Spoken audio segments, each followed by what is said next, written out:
विष्णु भगवान की जय।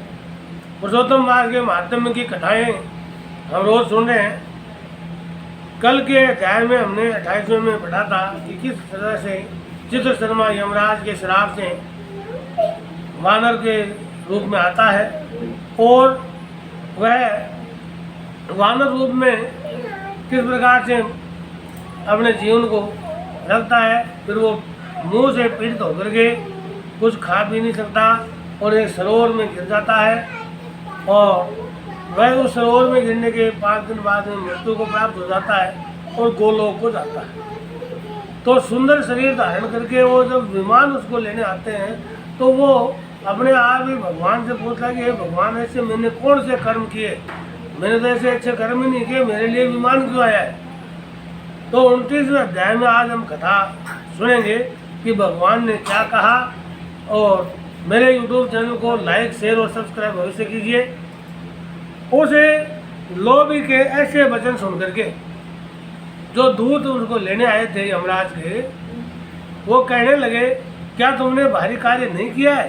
हे प्रभु, सबसे उत्तम महीना कैसे नहीं जाना। ये पुरुषोत्तम मास नाम से विष्णु का बहुत ही प्रिय महीना है और महापवित्र मास है। उसमें तुमने ऐसा तप किया है जो देवताओं को भी प्राप्त नहीं हो सकता। हे महाराज, वन में बंदर के देह में तुमने इसका प्रभाव नहीं जाना, क्योंकि आप उस समय बंदर थे और बंदर की देह में होने के कारण तुमने इस पुरुषोत्तम महीने का प्रभाव नहीं जाना। अनजाने में मुख के रोग से तुम्हारा निराहार रहने के कारण व्रत हो गया। तुमने बंदरपन की चंचलता से वृक्ष के फल तोड़कर पृथ्वी पर फेंक दिए। उनसे दूसरे मनुष्य तृप्त हो गए।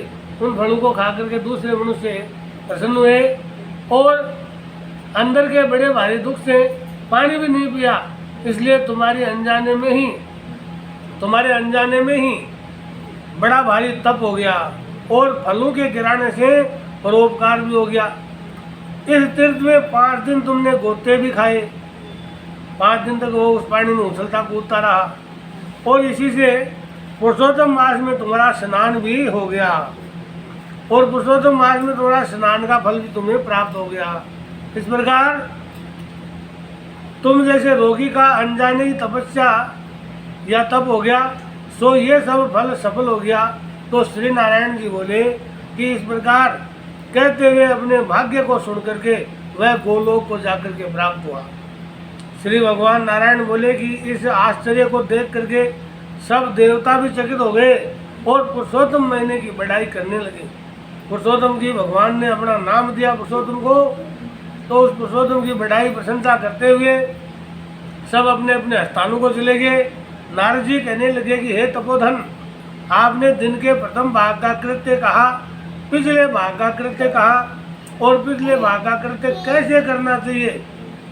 दिन के प्रथम भाग का कृत्य तो बता दिया, लेकिन दिन के पिछले भाग का कौन सा कार्य है वो भी कृपा करके ये भी मेरे को बताइए। तो भगवान नारायण बोले कि प्रातः काल का कर्म विधि युक्त विधान से समाप्त करके फिर मध्याह्न की संध्या को तिलों से अर्पण करना चाहिए।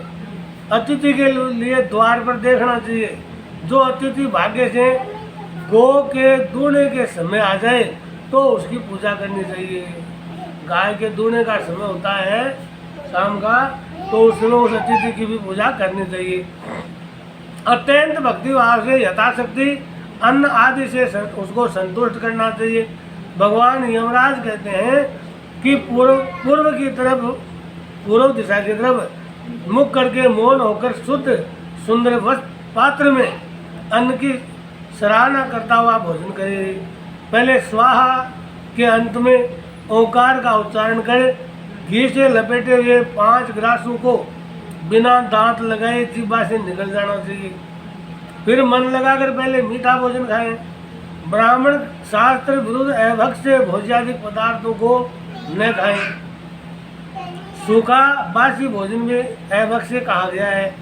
भोजन पर बैठकर श्रेष्ठ मार्ग का विरोध न करें।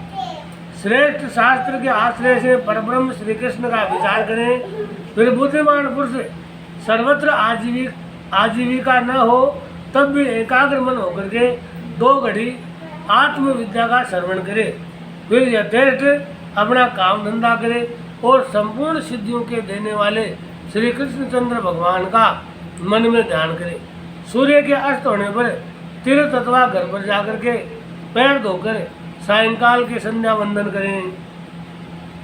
संध्या काल की संध्या करके अग्नि को आहुति देकर अनुचरों सहित अल्प भोजन कर बैठ जाए, भोजन करे, तकिया आदि सहित कोमल शैया पर सोए।